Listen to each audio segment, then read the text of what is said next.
On the night of December 15th, 1993, Battle Creek, Michigan was buried under a storm that felt almost biblical. Nearly 1.5 feet of snow had already fallen, with more piling on by the minute. The thermometer read just 14 degrees Fahrenheit, and the kind of wind that slices through layers of wool and denim rattled every loose shingle and gutter across the town. In most neighborhoods, porch lights glowed faintly through the curtain of white, casting halos that quickly dissolved into the drifting flakes. It was the kind of night when no one sensible dared to leave home, when even the sound of a door creaking open would draw a neighbor's attention. But at around 9:00 p.m., one door did open. Inside that small house lived 20-year-old Hillary Evans. She was a college student, a book lover, and someone her friends described as unfailingly conscientious. That evening, she made a simple decision. She slipped on her navy parka, wrapped her scarf tight against the wind, and stepped into the storm. The reason? To return a borrowed paperback to a friend a few blocks away. Now pause for a moment and imagine yourself there. If it were you, would you step out into a 14-degree night just to return a borrowed book? And if you did, would your footprints survive until morning? Hillary never made it to her friend's house. Somewhere along Maple Street, under the dying glow of a broken porch light, her trail vanished. There were no screams reported, no broken glass, no obvious sign of struggle. Only silence. A young woman disappeared into the snow, as if the storm itself had swallowed her whole. What began as a missing person report in a snowstorm would turn into one of Michigan's most haunting cold case files. For decades, her story lived in whispers, shared in diners, retold at family gatherings, passed down as a cautionary tale to young women walking home after dark. And tonight, we're reopening that story. This isn't just about footprints in the snow. It's about how silence, memory, and science would collide 25 years later to reveal a chilling truth. Subscribe if you believe every cold case deserves a voice. Comment "Truth Matters" if you're here to see justice served. Hillary Evans wasn't the kind of young woman anyone expected to make headlines. If you asked people in Battle Creek to describe her before December 15th, 1993, the answers would have sounded almost ordinary: responsible, quiet, a book lover who preferred evenings at home over loud gatherings. She was 20 years old, still living with her parents while she sorted out her college applications. To most, she was the definition of reliability. She was the kind of person who remembered birthdays, who returned library books on time, who walked the same route to her friend's house hundreds of times without a second thought. Friends often described Hillary as introverted, but not withdrawn. She had a way of making people feel seen without needing to dominate the conversation. Her auburn hair caught the light in a way that made people remember her, even if they didn't know her well. And her smile, when it appeared, had a sincerity that felt rare. Older neighbors loved her because she still waved when walking past their porches, a small-town gesture that was already becoming less common in the early 90s. Her sense of responsibility bordered on perfectionism, so that night, she left her home not because the book she carried was valuable, but because she had promised her friend Sarah that she would return it promptly. For Hillary, a promise mattered more than the weather. The psychology behind such decisions is often described as optimism bias, the tendency to believe that bad things happen to other people, not to us. It's the mental shortcut that convinces someone a late-night walk in a snowstorm is inconvenient, but not dangerous. Psychologists call it the safety by familiarity heuristic. When you've walked the same path 100 times, you believe the 101st will be no different. But Battle Creek in 1993 was a town where the line between safety and risk blurred in subtle ways. With a population of about 55, it had the rhythms of a place where everybody knew, or thought they knew, everybody else. Small towns like this often operate under an unspoken culture of surveillance. Neighbors watch each other's houses, not out of suspicion, but out of habit. The woman across the street knows what time you usually come home. The man next door notices when your porch light burns out. And yet, that very sense of familiarity can act as a blindfold. Because when something sinister happens, people instinctively reject the idea that it could involve someone within their own circle. That night, when Hillary stepped into the swirling snow, she carried with her the trust of someone who believed Battle Creek was predictable, even benevolent. She believed in the protective warmth of her community. If a car had slowed beside her, she would have assumed it was a neighbor asking if she needed a ride. If a man waved from a porch, she would have waved back. That's how safety worked in her mind, reinforced by years of small, harmless interactions. Battle Creek itself played a character in this story. It wasn't a dangerous city by any stretch. It was a factory town, home to Kellogg's and the smell of cornflakes that sometimes drifted over neighborhoods depending on which way the wind blew. Winter there was both beautiful and brutal. Snow softened the edges of houses, erased imperfections, and made everything look like a postcard. But beneath that postcard surface, winter also isolated. Streets emptied, voices carried strangely in the cold, and visibility shrank to what your flashlight beam could touch. The amber glow of streetlights looked warm, but created islands of vision surrounded by darkness. Once you stepped away from those circles of light, you entered a space where anything could happen unseen. It's chilling to think that Hillary disappeared in such a setting, not in a dark alley of a city, but in the wide-open silence of a small town where the snow itself erased her tracks. For residents, it shattered the comforting narrative that nothing bad ever happens here.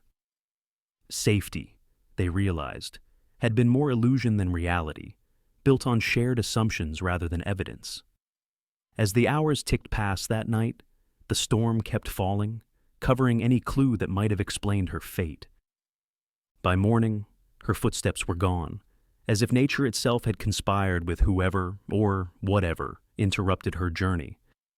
And within that absence, Battle Creek discovered how fragile its sense of security truly was. For the viewer, this isn't just Hillary's story. Think about the places you walk every day, the shortcuts you take, the routines that feel safe only because they're familiar. That's where the second-person reflection comes in. It's easy to believe we'd notice danger, easy to think we'd act differently. But psychology tells us otherwise. Most of us would have done exactly what Hillary did: wrap up warm, tuck the book under an arm, and step into the storm, trusting that nothing could go wrong on streets we've always called home. B-roll visuals capture that mood. Snowy streets stretching into haze, amber streetlights forming lonely circles of glow, a pair of footprints fading under fresh snowfall. Each image reminds us that ordinary settings can transform into arenas of mystery the moment trust collides with fate. And so, by the time the sun rose over Battle Creek on December 16th, 1993, the town was no longer just a community of neighbors. It was the backdrop to a mystery that would outlast the storm, forcing residents, and now us, to confront the unsettling truth. Safety can vanish as silently as footprints in the snow. By 9:07 p.m. on December 15th, 1993, Hillary Evans was no longer just a daughter returning a borrowed book.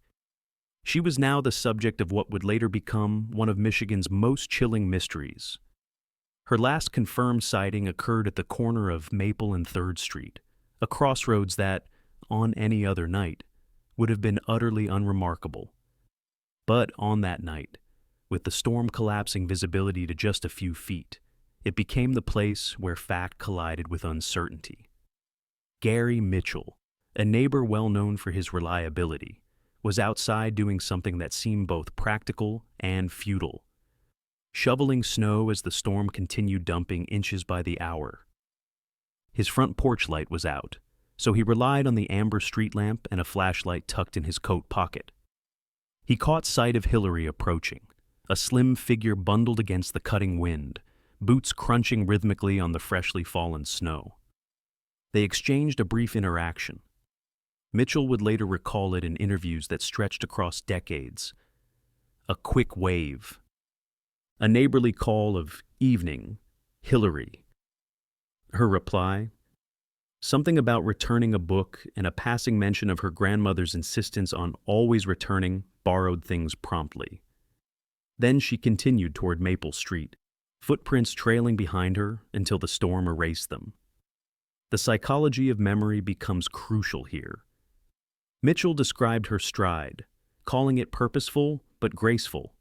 So distinctive, he said, that even through the swirl of snow, he knew it was her. But here's where the question of perception and recollection grows murky.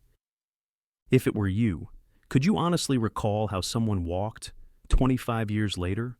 Or is memory sometimes just a story you tell yourself? Memory isn't a photograph, it's a reconstruction. Each retelling reshapes the original experience, influenced by time, by guilt, by the unconscious desire to make sense of tragedy. The last confirmed moment anyone saw Hillary alive lasted less than a minute. 30 seconds, perhaps 45. Just long enough for a quick conversation shouted over the wind, for a gloved hand to wave, for a book to be lifted as proof of her errand. Then she was gone, into the blur of Maple Street, into the thickening storm. The forensic reality of that night compounds the mystery. Snow is both a preserver and a destroyer of evidence. Fresh tracks can capture tread patterns in crisp detail, but they can also vanish within minutes if snowfall is heavy enough. By dawn, 18 inches blanketed Battle Creek. Whatever clear impressions Hillary left behind had been obliterated, leaving investigators with nothing to analyze. No trail of direction, no scuff that might suggest a struggle, no tire marks preserved long enough to be useful. It was as if the storm itself had conspired to erase her presence. Psychologically, this detail carried immense weight in the community. People wanted certainty. They wanted to believe Gary Mitchell's testimony was not only honest, but accurate. After all, in small towns, neighbors serve as a kind of informal surveillance system. If you say you saw someone, people take it at face value. But investigators understood how fragile eyewitness accounts can be, especially when filtered through snow squalls, stress, and the selective editing of memory. Consider the cognitive bias at play. Once Hillary vanished, every detail of that evening gained inflated importance. Mitchell's recollection of her stride, his note that she lifted the book, even the fact that his porch light was broken, all of it became imbued with significance. In truth, it may have been nothing more than the forgettable minutiae of an ordinary night. Yet, because she disappeared, those details transformed into forensic scripture, examined, re-examined, and retold in dozens of interviews. The storm itself deepened the town's sense of helplessness. Psychologists call it learned vulnerability, the recognition that environmental conditions strip away human control. No matter how many volunteers searched, no matter how many officers combed Maple Street with flashlights, the storm had already performed its cruel erasure. The physical landscape offered no cooperation, only blank white silence. The emotional toll of this reality extended into every household in Battle Creek. Parents looked at their children trudging to school in the weeks afterward and wondered how anyone could truly be safe. Neighbors replayed their own small decisions, whether to stay inside, whether to check the window, whether to notice a passing figure. These reflections highlight another psychological phenomenon: counterfactual thinking. If only I had done this, if only I had said that, maybe the outcome would be different. For Gary Mitchell, this manifested in the endless loop of regret. If I'd offered her a ride, if I'd insisted she wait until morning. 8. What makes this stretch of Maple Street so haunting isn't just that it's where Hillary was last seen. It's that the geography is so ordinary. Rows of modest homes, wraparound porches buried in snow, gardens and fences muted into unbroken drifts. Nothing that would suggest danger, nothing that would stand out in a police file, except the fact that one young woman vanished there. From a narrative perspective, this is the fulcrum point. Before Maple Street, Hillary was simply late returning a book. After Maple Street, she became a missing person, her fate unknowable, her trail consumed by snowflakes falling faster than any searcher could follow. The contrast between familiarity and disappearance fuels the eerie unease that makes this case unforgettable. In hindsight, what lingers most isn't the brevity of the encounter, but the silence that followed. Hillary never arrived at Sarah Walsh's yellow house. She never called home to say she'd stayed the night. She never left another trace. Maple Street was both her last known waypoint and the first chapter of a mystery that would endure for a quarter century. And in that silence, questions echo. How much can we trust memory? How much meaning should we ascribe to fleeting interactions? And how can a person vanish in the span of 3 blocks between one neighbor's wave and another's kitchen window? Those questions would haunt Battle Creek long after the snow melted, embedding themselves into the town's collective psyche like tracks that never fade.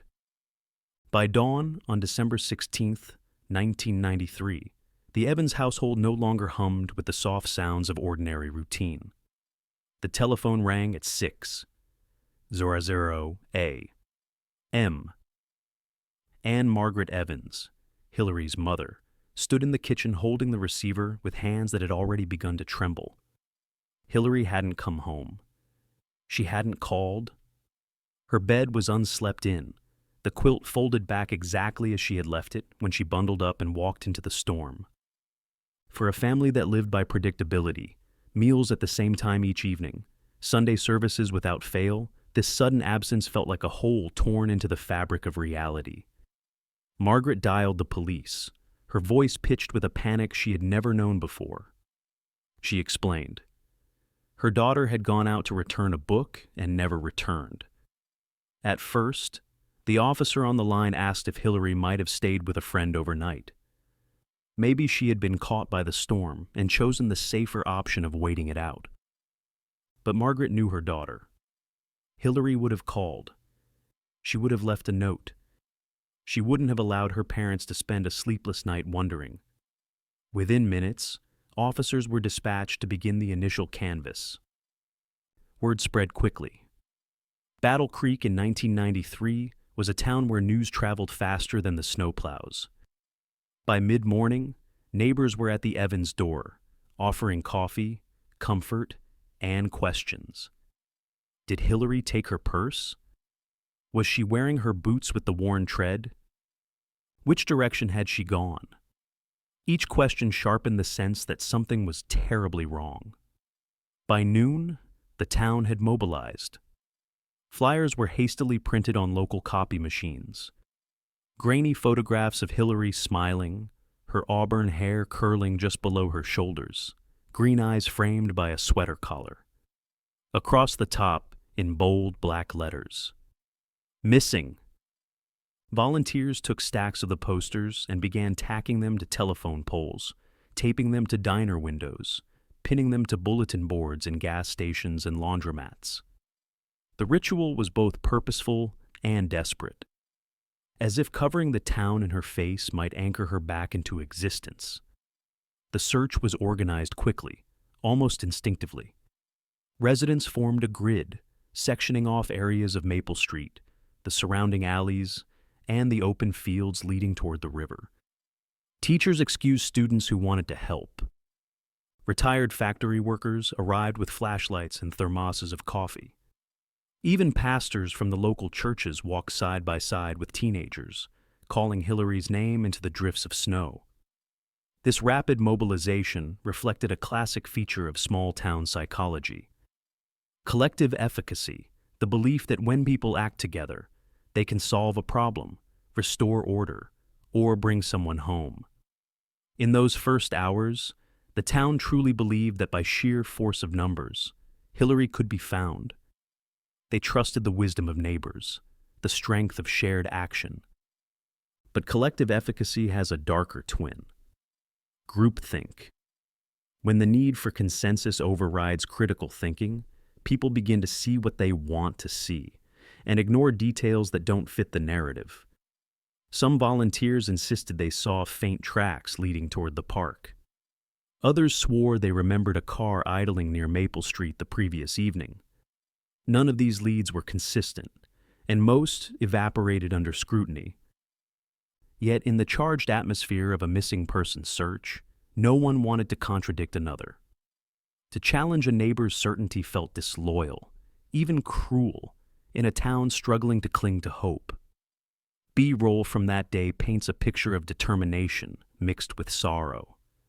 Paper flyers stapled to wooden poles, their corners already curling from damp snow, the toll of church bells marking the hours as search parties rotated, the steady crackle of police radios, voices strained but resolute as they coordinated coverage. From above, the grid pattern of searchers looked methodical, but on the ground, it was heartbreak given physical form, hundreds of boots stomping through snowdrifts, calling a name that never answered. The Evans family found themselves caught between gratitude and anguish. Gratitude that their neighbors cared enough to blanket the streets, to leave casseroles on the doorstep, to pray in circles at the church. Anguish because each passing hour without Hillary deepened the sense that she was slipping further away. Margaret alternated between pacing the living room and clutching Hillary's favorite sweater, as if the fabric could tether her daughter back to safety. Robert, her father, kept busy, answering questions from officers, supplying searchers with coffee, trying to mask his fear beneath the mechanics of organization. Psychologists describe this stage of a disappearance as the chaotic search phase. It is marked by frenzied activity, surges of hope, and waves of despair. Families cling to the idea that the missing person will walk through the door at any moment, even as they participate in the rituals designed to admit the opposite. Flyers, police briefings, late-night calls to hospitals and jails. For the Evans family, those hours stretched into an eternity. Each knock at the door made Margaret's heart leap, only to crash when it was another neighbor bringing updates with empty hands. By nightfall on December 16th, the reality began to set in. The search had covered blocks of Battle Creek. Dozens of volunteers had braved bitter winds, combing ditches and porches, peering into unlocked sheds. Nothing. Not a glove. Not a scarf. Not a single piece of physical evidence that Hillary had ever stepped beyond Maple Street. The storm had wiped the slate clean, and with it, the sense of control the community had tried to hold on to. Yet, even in that vacuum, the town refused to give up. Plans were made for broader searches the next morning. Churches prepared hot meals for volunteers. Flyers were reprinted. And in quiet corners, neighbors whispered to one another, what if she had been taken? What if the safety of Battle Creek had been nothing more than a comforting illusion? That question, spoken softly at first, then louder as the days went on, would change the town forever. The collective identity of Battle Creek, a place where nothing truly bad was supposed to happen, began to fracture. The search for Hillary was no longer just about bringing one young woman home. It was about preserving the belief that the community itself was still safe, still whole, still trustworthy. And beneath that, for Margaret and Robert, it was about clinging to the last threads of hope as the storm carried their daughter farther away with each passing hour. If you've followed this far, hit like to help push forgotten cases like Hillary's into the light. 8. The first 24 hours of a disappearance are the most critical, and for the Evans family, those hours passed with the sound of police radios, volunteer footsteps crunching in snow, and the steady tick of a clock that refused to yield answers. Yet, as dawn turned to dusk on December 16th, the investigation in Battle Creek ran headlong into the hard boundaries of its time and place. This was 1993. The Battle Creek Sheriff's Department was a modest operation with an annual budget of about $147 dollars for investigations, funds that had to cover everything from burglaries to domestic disputes to the occasional homicide. The department had just 2 patrol cars available that week, one of which was in the shop for brake work. There was no specialized crime scene unit, no bank of computers with forensic databases, no DNA technology readily accessible. What they had were notebooks, Polaroid cameras, and the dedication of men and women who were already stretched to their limits. The officers on duty that morning began with what they could manage: canvassing nearby houses, retracing Hillary's last known path, and interviewing Gary Mitchell, the neighbor who had last seen her. But their questions fell into the void created by the storm. No suspicious noises, no strange vehicles remembered with clarity, no objects left behind in the snow. Every clue was either wiped away or buried under 18 inches of white silence. The paradox of snow in criminal investigations is cruel. On one hand, it can preserve evidence, sealing in footprints or tire tracks like plaster casts. On the other, it can obliterate those same impressions within minutes if snowfall is heavy. In Hillary's case, the storm acted as an accomplice, erasing her trail before investigators could even arrive. By the time search parties swept through, the streets looked as if no one had walked them at all. The snow that might have held the story of her last steps was the very force that ensured no one would ever read it. Investigators turned to the lab for help, sending fibers from Hillary's room and items collected from her route to Lansing, Michigan's State Forensic Center. But Lansing was already drowning in backlog. In 1993, the lab processed hundreds of cases with only a fraction of the staff needed. Turnaround times could stretch into months, sometimes longer. By the time results returned, leads had often grown cold, witnesses' memories faded, and the urgency that fuels breakthroughs diminished. For Sheriff Brennan, the lead investigator, the limits weren't just financial or technological, they were psychological. He carried the weight of expectation from a town that believed answers could be willed into existence by sheer determination. Each press conference, each church gathering, he stood before worried neighbors who wanted reassurance. But reassurance was something he couldn't honestly give. The deputies under him felt the strain as well. Deputy Chen, younger and still fueled by the adrenaline of early service, believed that if they knocked on just one more door, asked one more careful question, the truth would surface. He lived in a constant state of unfinished thought, what psychologists call the Zeigarnik effect, where unresolved cases consume the mind, intruding on sleep and family dinners. Deputy Foster, older and more weathered, internalized the pressure differently. The endless hours, the lack of tangible progress, and the sound of grieving parents eroded him slowly. He developed what modern psychologists would later identify as burnout syndrome. Emotional exhaustion, depersonalization, and a sense of futility. Within 2 years, Foster resigned, telling colleagues that Hillary's case had drained the last bit of belief he had in small-town policing. For the Evans family, these limitations were invisible at first. What they saw were uniforms on their porch, radios crackling, and promises that we're doing everything we can. Only later would they realize that everything meant something far smaller than they had imagined. The sheriff's department wasn't hiding effort. They simply didn't have the tools that future investigators would take for granted. No rapid DNA testing. No statewide digital database of suspects. No cell phone triangulation to track movements. Just hunches, interviews, and evidence that dissolved with the snow.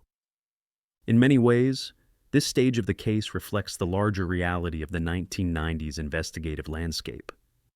Across America, thousands of cases slipped into silence not because police didn't care, but because science hadn't caught up. Evidence that could one day speak was bagged and boxed, waiting for technology that didn't yet exist. For Hillary's parents, that knowledge would come only with hindsight.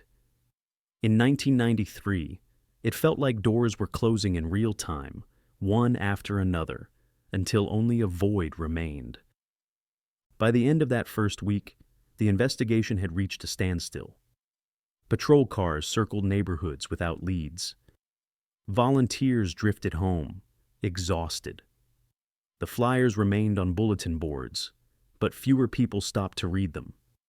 And in the sheriff's office, the file labeled Evans Hillary sat heavier on the desk with each passing day, its pages filled with questions no one could answer.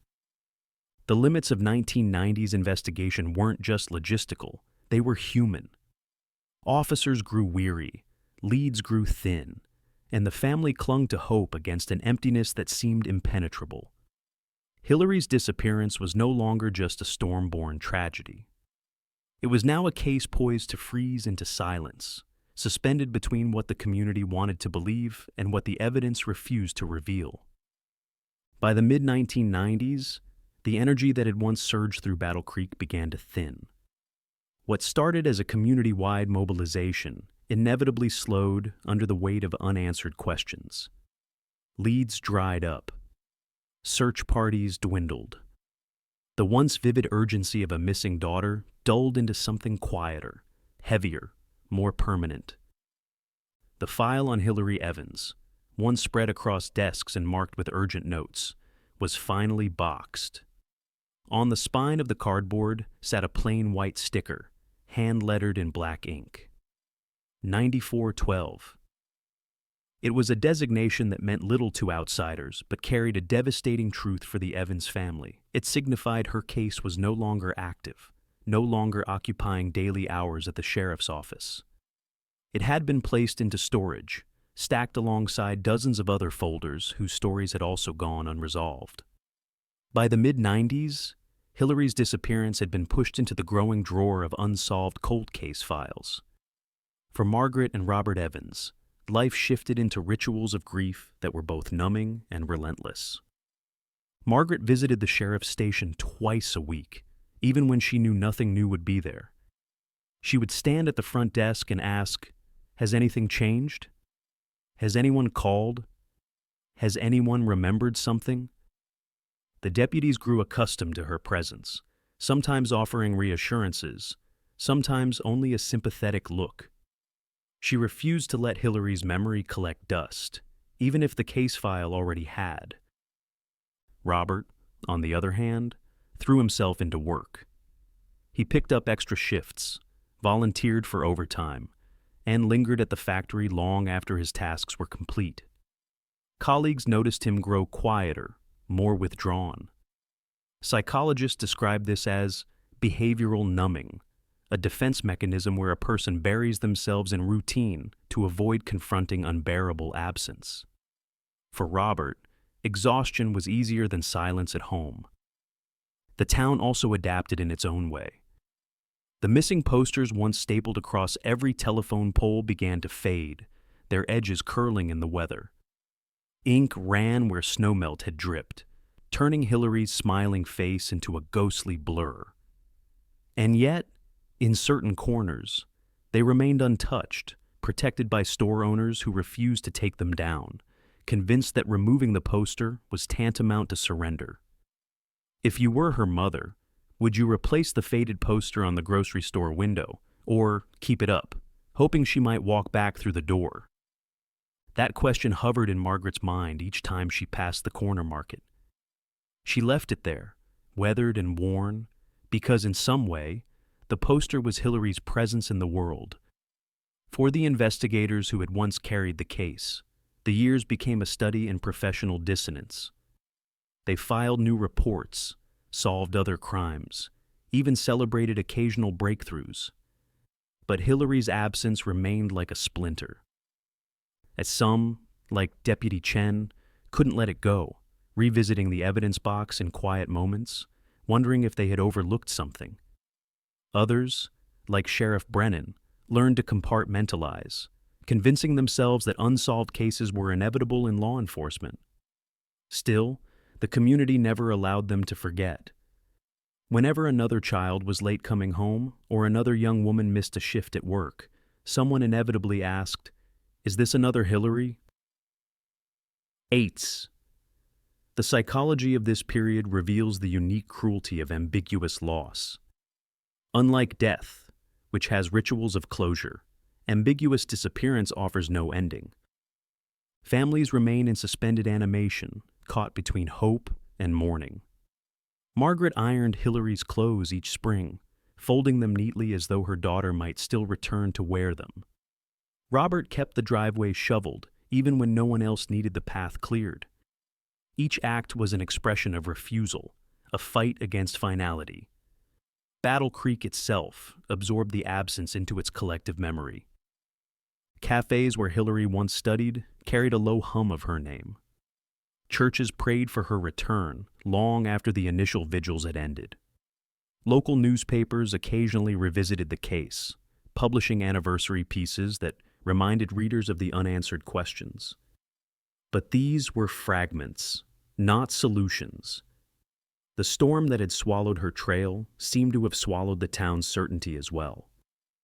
From a broader perspective, Hillary's case illustrates how small communities process unresolved trauma. At first, there is unity, collective efficacy, neighbors locking arms, searching fields. But as time passes without resolution, doubt creeps in. Whispers begin. Was she taken by someone they knew? Did she run away? Could it have been random? Theories proliferated not because evidence supported them, but because the human mind craves explanations when faced with silence. The Evans family lived in that silence for years, tethered to hope but drained by it. Each phone call sent adrenaline through their bodies. Each news story about unidentified remains elsewhere in Michigan brought a wave of dread. They were locked in what psychologists term frozen grief, unable to fully mourn, unable to fully hope, trapped in an endless cycle of waiting.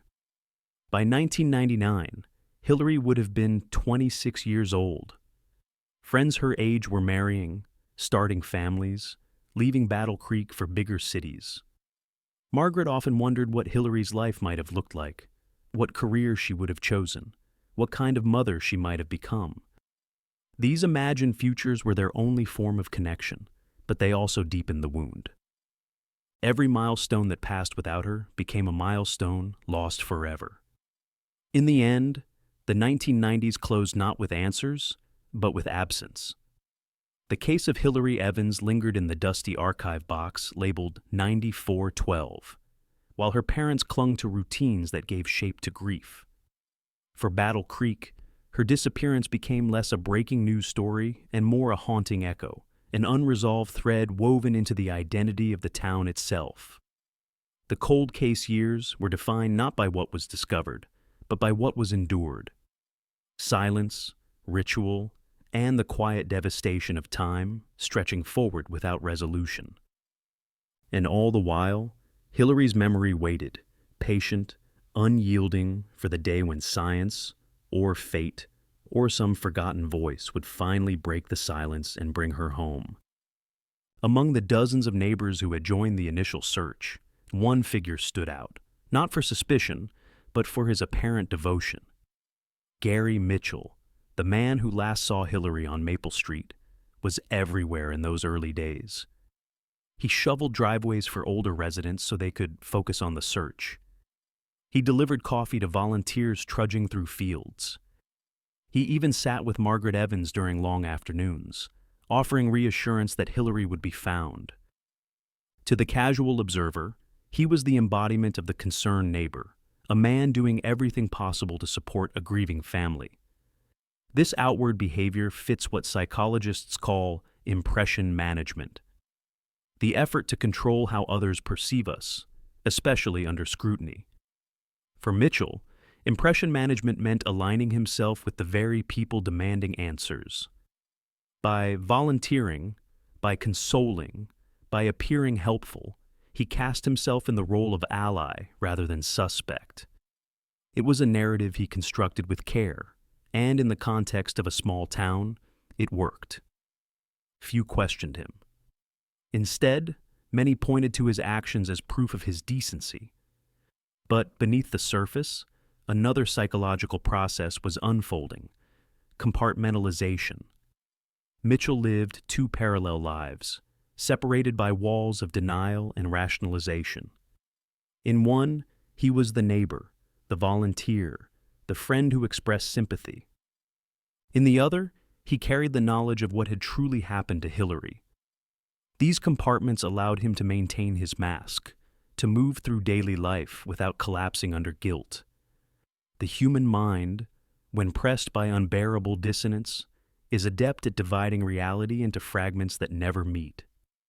History shows this behavior is not unique. Criminologists have long noted the disturbing motif of offenders who insert themselves into searches for their victims. Some hand out flyers, others attend vigils, and many offer information to investigators, sometimes even attempting to steer suspicion away from themselves. The paradox is chilling. The very people communities lean on for help are sometimes those responsible for the harm. Forensic psychology suggests this pattern is fueled partly by a desire for control. By embedding themselves in the search, offenders monitor the investigation while reinforcing their facade of innocence. In Battle Creek, Mitchell's role as a volunteer solidified his standing. He was invited to church circles where prayers for Hillary were spoken aloud. He walked shoulder to shoulder with Robert Evans during early searches, expressing solidarity with a father whose daughter he already knew would not return. Neighbors pointed to him as an example of community spirit, a man willing to give his time selflessly. And with every nod of approval, Mitchell's mask grew stronger. The B-roll of this period would capture that duality. A pair of gloves dropped in the snow, symbolizing both helpful labor and hidden stain.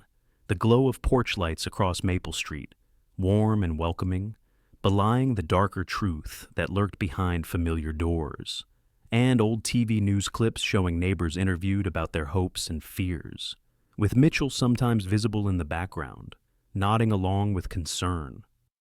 For Margaret and Robert, Mitchell's presence was initially a comfort. He listened when others pulled away. He spoke of Hillary with respect, recounting their brief exchange on the night she disappeared, as if preserving her final words for the family. Yet, psychology reveals how this closeness deepened the eventual sense of betrayal. When the truth came out decades later, the wound was not only that he had taken their daughter, it was that he had looked them in the eye, sipped coffee at their table, and pretended to be on their side. The psychology of the good neighbor underscores how dangerous assumptions can be. Communities often equate helpfulness with innocence, kindness with trustworthiness. But in the shadow of unresolved crimes, these traits can be strategic tools wielded by those who seek to avoid detection.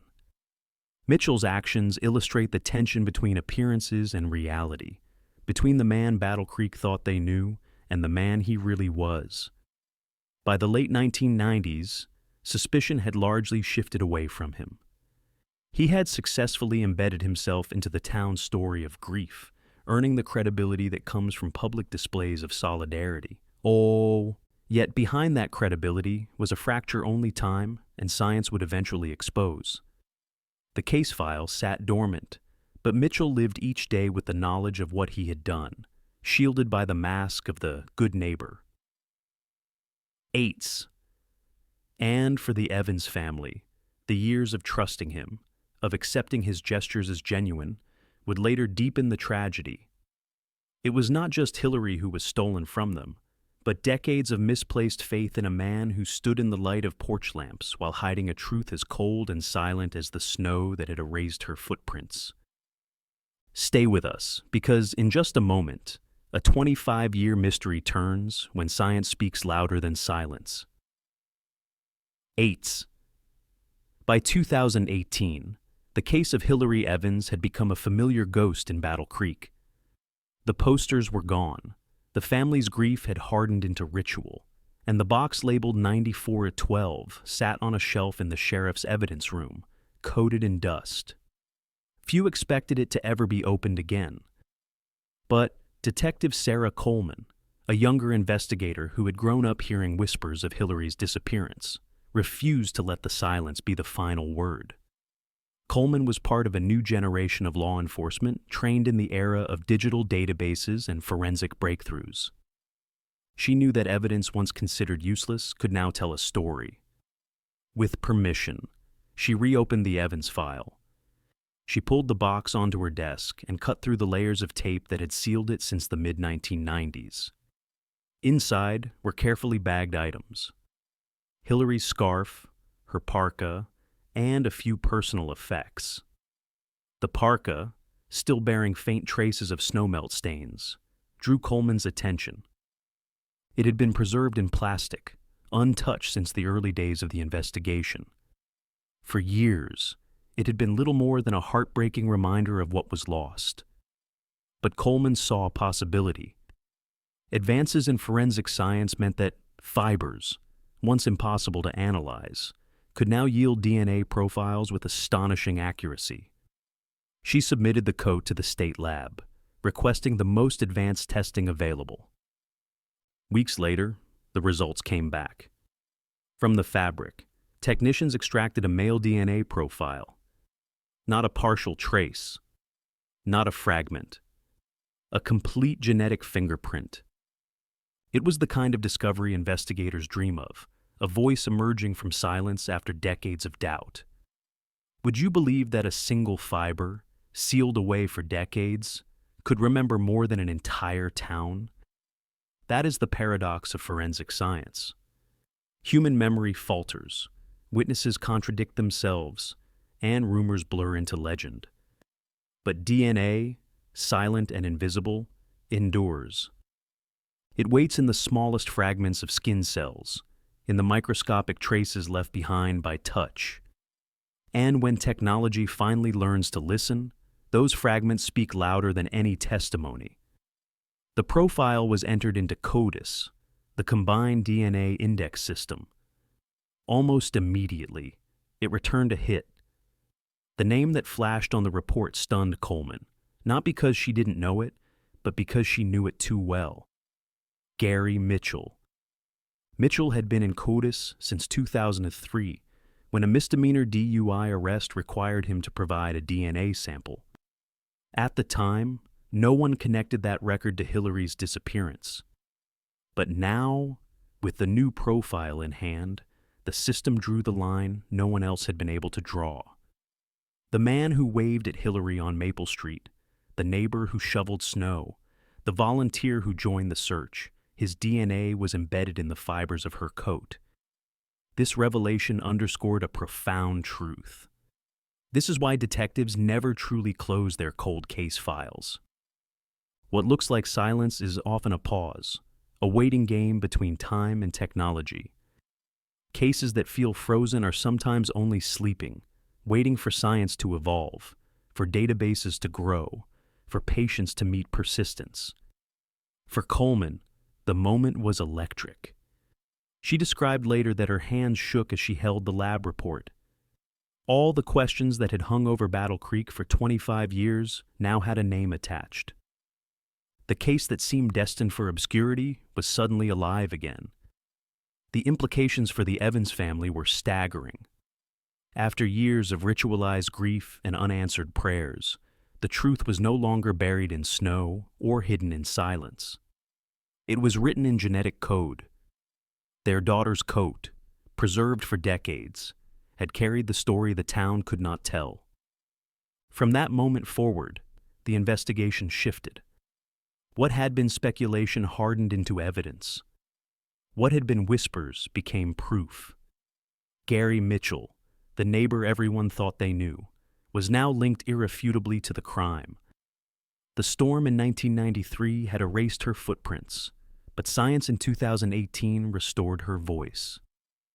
And in that collision of past and present, Battle Creek learned the hard truth. Nothing stays hidden forever. The knock on Gary Mitchell's door came just after 6. E0A. M. On December 19th, 2018. Snow dusted the quiet street in Battle Creek, and the air hung heavy with the same winter stillness that had cloaked the town the night Hillary vanished. But this time, the silence was broken by the deliberate tread of law enforcement boots and the announcement no one in the neighborhood expected to hear. Gary Mitchell, you're under arrest. 8. Neighbors peeked through curtains as Mitchell was let out, hands cuffed, his face pale in the dawn light. For a quarter century, he had lived among them as the good neighbor, shoveling sidewalks, attending barbecues, waving from his porch. That morning, the mask slipped. The man who had once joined search parties was now the prime suspect, tied by irrefutable DNA to the disappearance that haunted the community. At the sheriff's office, investigators employed a strategy honed over years of interrogations. Establish a timeline, introduce small contradictions, then present the evidence. Detective Sarah Coleman began, calmly, walking Mitchell through December 15th, 1993. Where had he been? What had he seen? He repeated the story he'd told dozens of times. Hillary walked by. They exchanged greetings.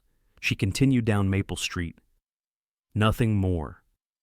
Coleman let him speak, let the narrative build. Then she introduced inconsistencies. A neighbor recalled his porch light being out. Another remembered him carrying something into his garage later that night.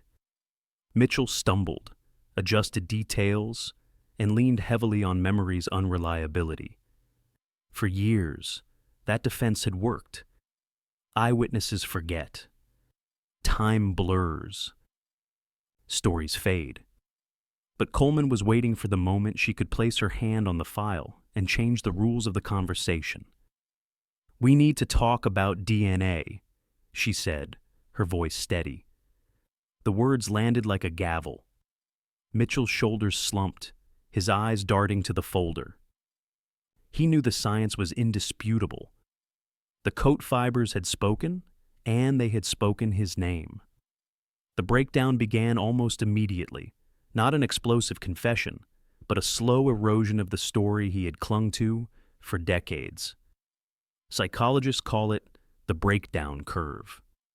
The steady unraveling once a suspect realizes the evidence cannot be out-talked. At first, Mitchell framed it as an accident. He claimed Hillary had come to his door that night, shivering, and he invited her in to warm up. They argued he wouldn't say about what. In his telling, the argument escalated, and she fell, striking her head. Panic overtook him. He said he didn't know what to do. He didn't call an ambulance. He didn't knock on a neighbor's door. Instead, he wrapped her in blankets, carried her to his truck, and drove toward the quarry outside town. The narrative was familiar to investigators. Minimize intent, maximize panic. Offenders often reach for accident stories when confronted with undeniable proof. It allows them to admit involvement while clinging to a shred of moral ground. But for Hillary's family, and for the community, the word accident rang hollow. An accident doesn't explain decades of silence. It doesn't explain watching parents suffer while you shovel their driveway and sip coffee at their kitchen table. Mitchell described the quarry in halting tones, his voice breaking as he admitted leaving her there. A drone shot today would reveal the wide, yawning mouth of the quarry, a pit filled with dark water and ringed by stone. In 1993, it had been a place of teenage dares and late-night parties. To imagine Hillary left there in the dead of winter, her final moments hidden beneath snow and ice, was almost unbearable. B-roll here would echo the tension. The harsh overhead light of an interrogation room casting deep shadows, maps of Miller Road and the quarry spread across a detective's desk, aerial footage showing the bleak, frozen expanse where Mitchell claimed he left her. Each image underscores the weight of confession, the collision between truth and the years of deception that preceded it. By the end of the session, Mitchell had signed a partial admission. Not a full confession, suspects rarely give investigators everything, but enough to confirm what the DNA had already revealed. Hillary's disappearance was no longer a mystery. It was a crime, rooted not in storm or chance, but in the choices of a man the town had trusted. For Battle Creek, the revelation was shattering. The good neighbor who shoveled snow and joined vigils had been living two lives. For Margaret and Robert Evans, the betrayal cut deeper than the crime itself. They had welcomed him into their grief, allowed him to stand in the circle of their prayers, never suspecting he carried the secret that tormented them. Mitchell's confession didn't bring closure. Closure is too neat a word for wounds that deep. But it did bring truth. And after 25 years of silence, truth was the only thing that could break the storm's hold on Hillary's memory. March 15th, 2019. The Calhoun County Courthouse was hushed, its tall windows filtering in pale light, the kind of cold brightness that Michigan winters never quite release. After 25 years of uncertainty, the case of Hillary Evans was finally moving from whispers and speculation to a formal legal reckoning. Gary Mitchell, once the neighbor who had waved with a shovel in hand, now stood in a prison-issued jumpsuit. The man who had lived two lives, public servant and hidden predator, faced sentencing for second-degree murder. The plea agreement had been carefully negotiated. Mitchell admitted guilt to second-degree murder, acknowledging that his actions caused Hillary's death, but maintaining that it was not premeditated. For that plea, prosecutors secured a sentence of 20 to 30 years. To the Evans family, it was a compromise. Justice on paper, but not the full truth of that snowy night. Still, after decades of waiting, even partial accountability mattered. The courtroom was filled with faces familiar from every chapter of this story. Neighbors who had searched in snow, officers who had walked frozen fields, and reporters who had written the same headline each December. Still missing. Now they came to witness closure. At 49, 45, a second-person cue echoes what many in that room felt. If you were on that jury, could you separate 25 years of lies from a single claim of panic? The question lingers, because juries, like communities, must weigh not just evidence but the long shadow of deception. When Margaret Evans rose to read her victim impact statement, the room stilled. She was 73, her voice steady but lined with the weight of decades. Hillary would be 45 now, she said. She might have been married. She might have had children. She might have taught classrooms full of students, because that's what she wanted, to be a teacher. Gary Mitchell didn't just take her life. He took all the lives she might have touched. Each word landed with the force of accumulated grief, sharpened into clarity by years of waiting. Mitchell, head bowed, offered a brief apology. But to a mother who had taped posters on grocery store windows and visited the police station every Tuesday for decades, words were thin currency. Community members later admitted that what shook them most wasn't just the crime itself, it was the betrayal. The man who had organized search parties, handed out coffee, and reassured neighbors had been the one responsible. The good neighbor mask had concealed a darkness that even seasoned law enforcement had failed to suspect. At 51, 40, the narrator reminds us. For the Evans family, it was the moment one of America's most stubborn cold case files finally opened. And in that moment, the label cold case shifted. It was no longer a drawer of unanswered questions. It was a closed file stamped with a guilty plea. As Judge Patricia Williams delivered the sentence, 20 to 30 years, there was no applause, no visible relief. Justice, delayed by decades, carried a different texture. It was somber, heavy, and deeply bittersweet. Margaret wept quietly, not because the story was over, but because the story would always remain unfinished. Justice could not restore the daughter who vanished into snow, but it could affirm that her life mattered, and that her story would not fade into silence. As the segment closes at 53, the CTA speaks directly to the audience. Share this video if you believe delayed justice is still justice. Every share keeps these stories alive. 8. Because in the end, justice is not just about verdicts and sentences. It's about ensuring that the lives lost in the snow are remembered, and that the lessons they leave behind continue to echo far beyond Battle Creek. So, the Evans case left Battle Creek with more than a verdict. It left lessons carved into the memory of a community and a family who endured the unendurable. The first lesson was scientific. Evidence matters even when it seems dormant. Hillary's coat had sat boxed for decades, mute and untouched, yet it carried within its fibers the truth no one else could speak. Preservation proved vital. In 1993, DNA testing lacked the reach it would later develop, but by 2018, science had caught up. That single act of careful storage gave the Evans family their long-delayed justice. The second lesson was psychological, rooted in small-town trust. Battle Creek had seen Gary Mitchell as the quintessential good neighbor. He shoveled sidewalks, waved politely, and appeared in search parties. Those outward signs of decency shielded him from suspicion. The bias toward believing in familiar faces is a deeply human reflex, but one with dangerous consequences. This case showed that even the warm glow of a porch light can mask darkness, and communities must resist equating helpfulness with innocence. The third lesson was human, and perhaps the hardest. For 25 years, the Evans family lived in the shadow of ambiguous loss. Margaret visited the sheriff's station each week. Robert buried himself in overtime, and together they endured the aching silence of not knowing. That silence inflicted wounds as lasting as the crime itself.